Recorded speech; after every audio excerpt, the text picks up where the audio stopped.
And welcome to Global Insight, where we update you on the latest events around the world. I'm Joy Adesowa Iramaseli. In the main stories making global headlines right now, 700 Israelis killed in Hamas attack on southern Israel. Taliban chiefs visit Afghan villages hit by quake that killed at least 2,000. Evacuations ordered as remnants of Typhoon Koinu hit southern China.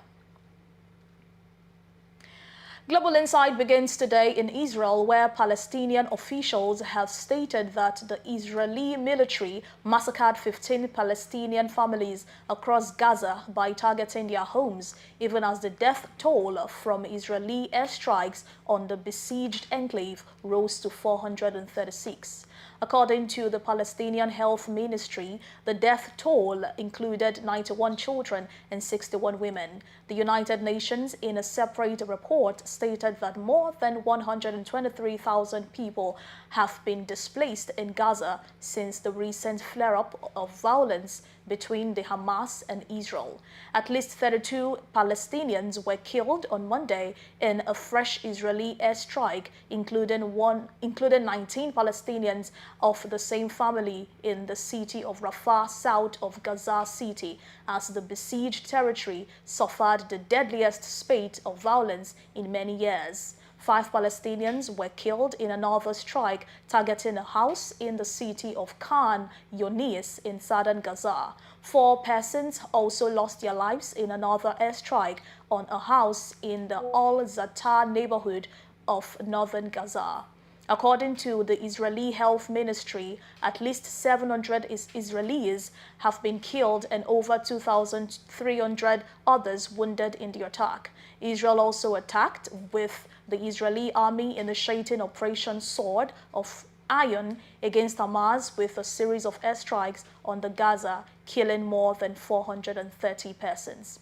Israeli Prime Minister Benjamin Netanyahu has vowed to use all the Israel's strength to destroy Hamas' capabilities and take revenge on this Black Day. Also, Israel has drafted a record 300,000 reservists in its response to multi-front Hamas attack from Gaza and is going on the offensive. The Defense Ministry spokesperson has stated that since Saturday's surprise assault, Israeli aircraft have been pounding Gaza targets while its ground forces have battled to retake control of border villages and the towns overrun Hamas fighters. Chief Military Spokesperson Rear Admiral Daniel Hagari disclosed that the control of those communities had been re-established, but that isolated clashes continued as some Hamas fighters remain active. In another development, Ukraine's President Volodymyr Zelensky on Monday linked the assault by Hamas on Israel with Russia's invasion of Ukraine and criticized Iran over both conflicts. Israel was caught off guard on Saturday when the Palestinian Islamist group Hamas launched a devastating attack. Zelensky told NATO's Parliamentary Assembly in Copenhagen via video link that the intention declared are different, but the essence is the same. U.S. Secretary of State Anthony Blinken stated that there was no evidence Iran was behind the latest attacks on Israel, but he also said there are long-standing ties between Tehran and Hamas. Zelensky urged Western unity in the face of global events. Elsewhere, employees at the United States automaker Mack Trucks voted down a labor agreement on Sunday and will join some 25,000 others United Auto Workers UAW members on strike, the union announced.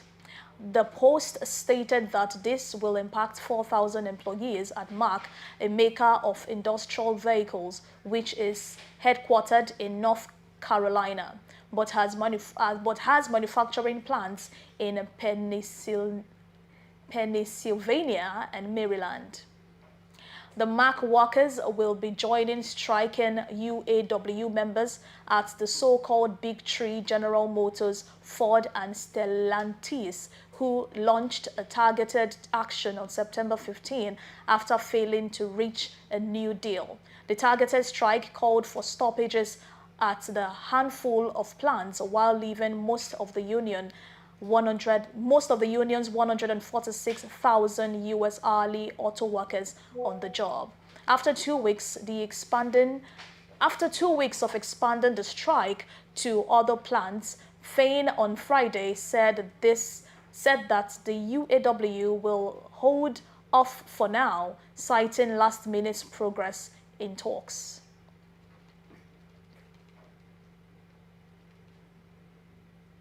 Also, a senior Taliban delegation was visiting western Afghanistan's Herat province on Monday in the aftermath of the powerful earthquake that killed at least 2,000 people over the weekend and flattened entire villages. According to a statement from the capital, Kabul, Saturday's magnitude 6.3 quake hit a densely populated area in Herat and was followed by strong aftershocks in what was one of the deadliest earthquakes to strike the country in 2 decades.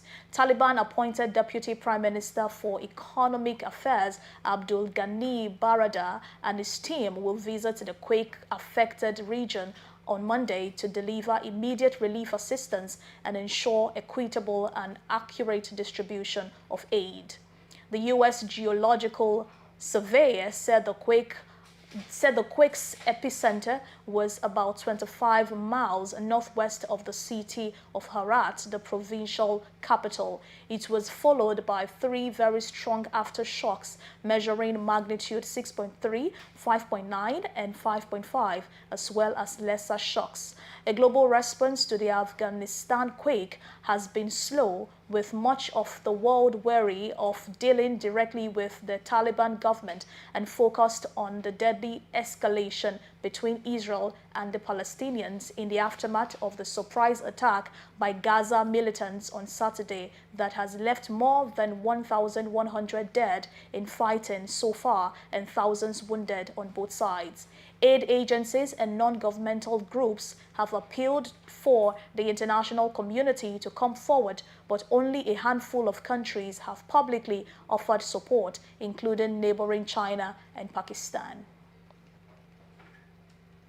And finally, on Global Insight, people have been moved to shelters and nearly 2,000 boats recalled to ports as the remnant of Typhoon Koinu slammed into southern China on Monday after leaving 1 dead and over 300 injured in Taiwan. The storm bore down on the southern Chinese island province of Hainan on Monday, just south of the financial center of Hong Kong and the key manufacturing region in the surrounding area on mainland China. The Hong Kong Observatory stated on its website that Koinu was weakening from a typhoon into a tropical depression as it moved southwest along the coast of China's Guangdong province. Air and rail services have been suspended as Koinu, meaning poppy in Japanese, rolled into the region. Koinu arrived a month after southern China and Hong Kong were lashed by Typhoon Sahola, which triggered Hong Kong's highest storm signal on a scale of 11. The storm also broke a wind spread record of Taiwan's east coast, which faces the Pacific Ocean. Ferry services connecting Hainan with the mainland China were also suspended as Koinu moved across the island. The province is struggling to recover after its tourism industry was battered by China's draconian travel restrictions in response to the COVID-19 outbreak. And that's it on Global Insight. Many thanks for staying with us. I'm Joy Adesowa Ramoseli. Many thanks for staying with us and keep watching VOP TV.